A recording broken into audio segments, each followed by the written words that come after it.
Good afternoon, dear friends. Hopefully this finds you well. I've just been up to Rivington, had a lovely breakfast and then done some more soul retrieval work in the graveyard adjacent to what's called the village tea room. So blessed to do this work, and as I sat with my feet on the grass, I started to receive information about a person, a lady who came through to me, a well-known lady in her field, a professional work, who shall remain nameless. But as I looked up more information about this lady and coming upon a photograph which initially had me feeling really uncomfortable, for as I looked into her eyes even, I just saw utter despair, and this obviously triggered me and brought to my attention the despair that I was holding on to from another lifetime, or indeed this lifetime. So I initiated work for myself with my guides while I was sat in the sunshine, because it's been a lovely day, and we set to work on that. And I then got more information about a wider scale, a wider audience, if you like, because this lady reminded me of the work that she did. She came upon this work because of her dream, and it's something what I've written about in book 3 that my dad has brought through only since he passed, because he joined what was a secret society. And again, I'm going to leave the name of that society out for the moment. But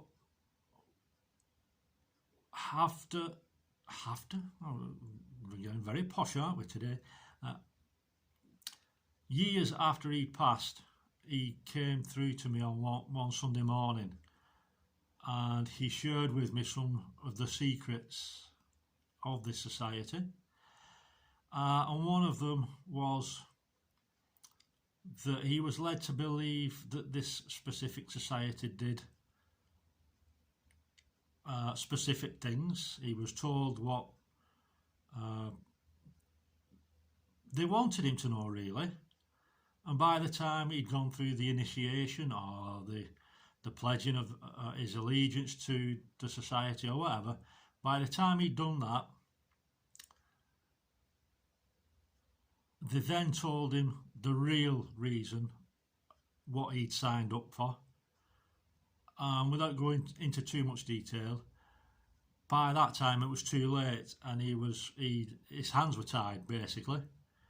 Now, like I say, I've wrote about it in book 3, so that'll be coming out hopefully soon.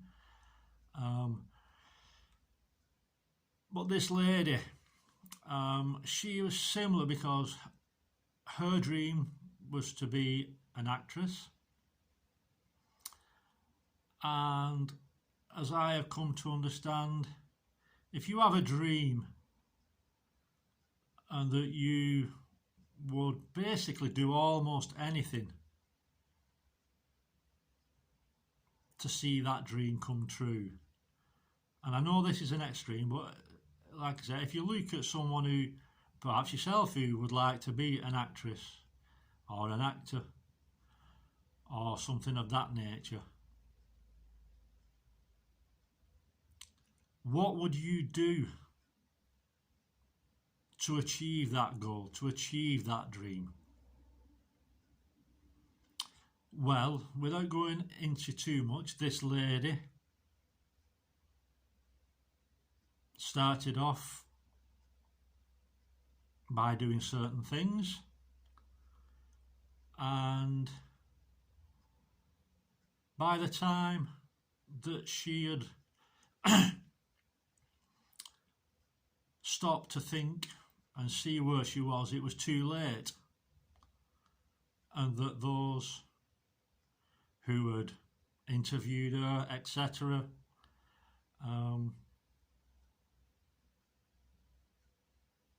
had her doing things that she didn't want to.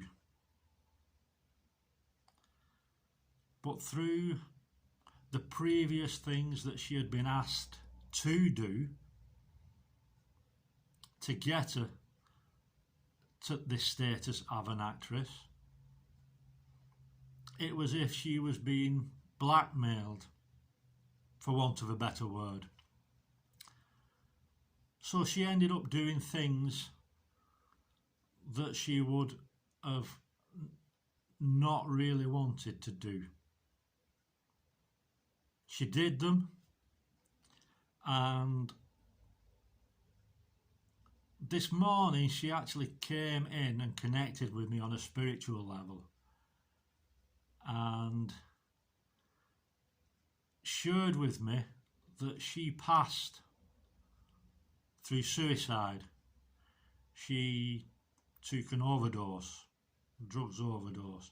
And again, that's what I was seeing in her eyes, that despair, that feeling of being trapped, feeling that there was no way out, and so she took this way. And I understand this is how a lot in those sort of professions end up. I know it's all a little bit vague, but I don't really want to go too deep into it. But what I did instigate was a soul retrieval for any other souls who had been tricked or coerced into doing things that they would rather have not done. A bit like my dad, he signed up to this society, and when he found out the truth, it was too late. And like I said, he was sort of forced to do things against his will. But what I came to understand this morning, I instigated a soul retrieval. If my teammates and I were able to, without stepping over the boundaries, to help any of those souls in any of those professions where they have been sort of tricked into or forced in whatever way you want to do things that they didn't want to, which may have led to them committing suicide or passing in an unpleasant way, I instigated a soul retrieval for any of those souls around this world, regardless of time, regardless of what lifetime it was, without us stepping over the boundaries, because I know if we step over the boundaries, we're creating karma for ourselves, and that is, as Harry Potter says, counterproductive. So we instigated that, and then I also instigated soul retrieval for those who have been in that position of power and control, to see if we could help them in any way, because to anyone who is, and this is no disrespect to you, if there's anyone who watches this who is just stepping into a spiritual awareness, you may not fully understand what I'm going to say. But rather than comment in a negative way, I would urge you to accept what I say, even if you don't agree with it. Sit with it and let go how it makes you feel. Because if you comment or do anything, send any thoughts out of a negative form, you're going to create karma for yourself. So what I'm going to say is, regardless of what this lady was doing and how she was treated, regardless of what my dad had signed up for and how he was treated, it's all part of our soul's journey. It's all part of our soul's experiences upon this planet. And for our soul to get the whole picture, our soul has to experience both sides of the coin. So our soul has to play the victim and the causer, if you like, the sufferer or the one who causes the suffering. And only then, when we've experienced both sides, can we then look back on our experiences and then choose how we desire to move forward. Do we stay trapped in that cycle where suffering goes on, or do we step out of it? That is then our choice. So we put in play this soul retrieval, and indeed any help that we could offer. Any souls who my soul has a soul contract with, we put in motion any sort of help that we could do for anyone. Like I said, whether it was those who have had that control and power over these people, causing them suffering and what have you, and indeed for those who have suffered. Now, like I said, we're all connected. We're all one, and we're all here to experience the very many vast experience that Earth has blessed us all with. So, having done this, it shows that I'm at a deeper place of forgiveness for myself and others. Because love is the only thing that's real. And I'm still learning that, I'm still healing from my past experiences in this life and other lifetimes, where my heart has become broke, shattered, protected. So I'm doing the work to break down those barriers so that that love can shine through from my heart in a pure way. And that's what's happening with everybody on this planet. We're being blessed with opportunities to let go of old patterns, to break free, to end old cycles, so that as we end these cycles, no one else, if we instigate the ending of the cycle, we are setting ourselves free. Anyone else in those cycles, they have the opportunity to either move on or find somebody else to do the same dance with. And there's nothing wrong with that. We're all on our soul journey at our own pace and in our own way. And like I said, there's no winners, it's not a race, we're just doing it one step at a time. So having instigated this morning, I feel again honoured to be able to instigate this, because these professions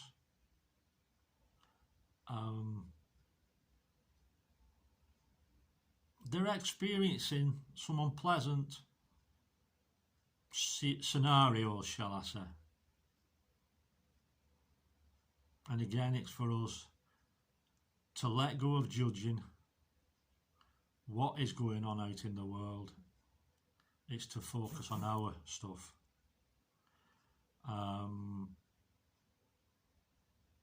And I know, like I say, at whatever level of spirituality you're at listening to this, you may not understand what I'm saying. But as I said earlier, I ask that you, if you listen to it, accept it. But if you don't agree, that's fine. But for your benefit, please refrain from making any negative comments or having any negative thoughts, because you're just going to create more karma for yourself. And I know firsthand, with all the sort of work I've had to do on behalf of my soul and my ancestors, that we've had a lot of work to do and a lot of karma to clear. So I've instigated that this morning, and like I said, I feel very, very blessed to be able to do that. Like I said, we're all here to have these experiences, to accept what other people have done and their souls have done, and to know and understand as much as you're able to that it is our soul's journey, it's our soul's choice of experiences. And until someone going through whatever cycle it is, until one part of that situation says, right, I've had enough, I'm doing what I can to end this cycle and bring it to an end where there's no more suffering. And the other part is, in my experiences, I have been able to, and blessed with help to bring a lot of cycles to an end for my ancestors and for my soul. And at the beginning, I thought, well, they're going to get away with it. You know, the other party or the other souls involved, they're going to get away with it. No. It's better for us to end that cycle for us all. Because if I'd have carried on a cycle, that continues to create suffering and pain for others. The fact that I have ended certain cycles, that has stopped that pain for me and my loved ones, for my soul group, and indeed for the other persons and souls involved. And again, nobody gets away from the fact that karma is always present. And if we do something negative, say something negative, think something negative, that creates karma. So if we can forgive, do the work to bring these cycles to an end, it's better for everybody. And it's also better for you, because you'll feel lighter. You'll feel those burdens lift. You'll be able to release those emotions. And I've had to do so much releasing of anger and frustration and fear that I've been holding in my base chakra. And I've had a lot of trouble with my base, but I know I've held a lot of anger and a lot of fear there. And when we start to dissolve that and work that away, our physical body becomes healthier. We're able to move forward in a much freer and pleasant way. And if other people benefit from that, it's a good thing, isn't it? I believe it is. So anyway, beautiful ones, sending you so much love and Shanti blessings. And I'll just say it again, if you don't understand or you don't agree with what I'm saying, please, for your benefit, not mine, for your benefit, refrain from commenting in any negative ways or having any negative thoughts about what you listen to on here. Call your angels in. Ask your angels to help you let go of how my words have triggered you in some way. And in that way, you're not creating any more karma for yourself. All right, beautiful ones. Take care. And again, sending lots of love and Shanti blessings to you all. God bless.